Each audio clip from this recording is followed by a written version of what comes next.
I once saw this video a while ago, I believe it was on YouTube, where the person said, you are in control of your emotions, not the other way around.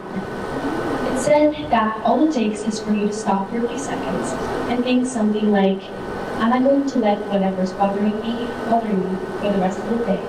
Or am I simply going to let go of it and accept that, yes, it happens, and that's fine? The video then explained that when you keep thinking about that negative thing and feeding those thoughts, you are letting it have a deeper impact on your mood, which is why you have to stop it from getting worse within the first 30 seconds or so.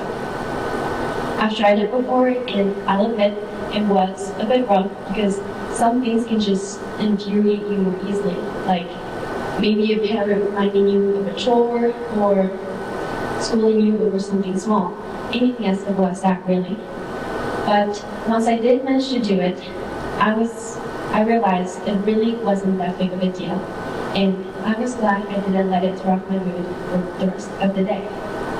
So today, as you know, I want to talk about the power of emotional management and how it can help you, how it can improve the way you view difficult situations.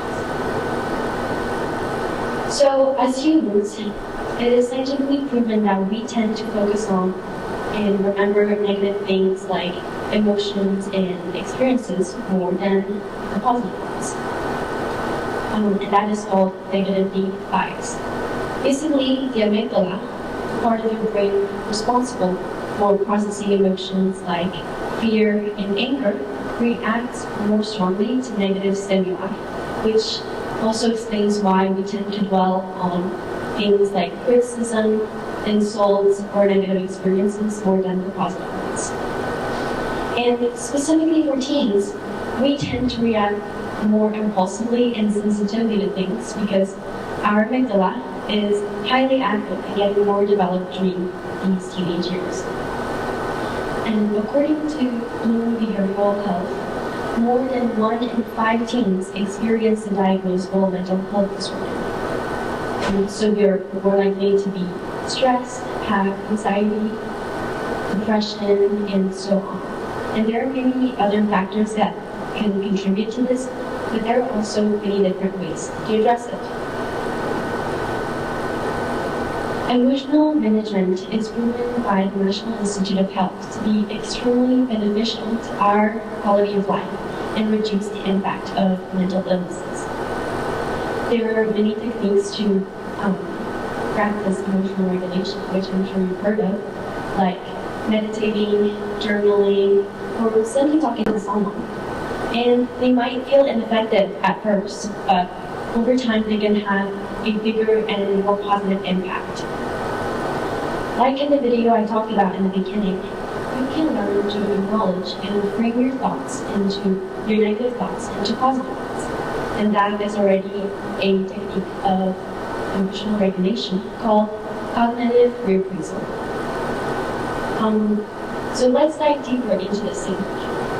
Commonly used steps when practicing cognitive reappraisal begin with identifying what may have caused the reaction. Like maybe a feeling or recognizing recognizing the reason as to why it trapped that emotion.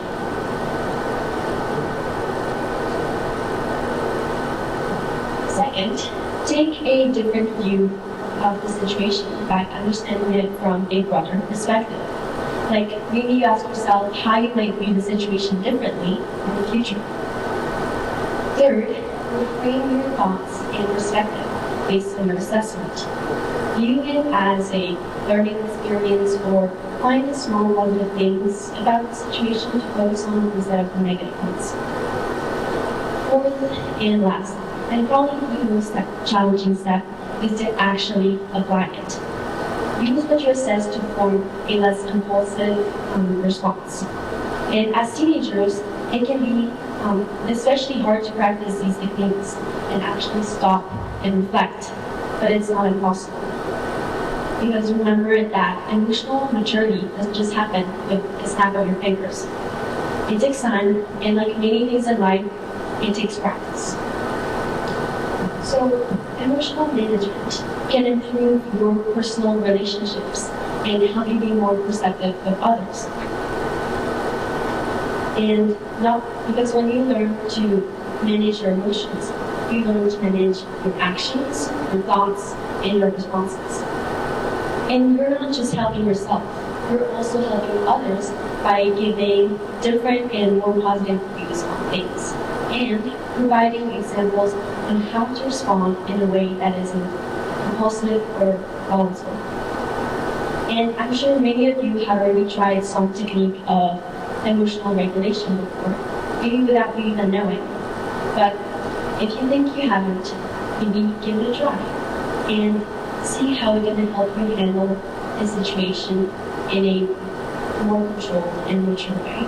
Thank you.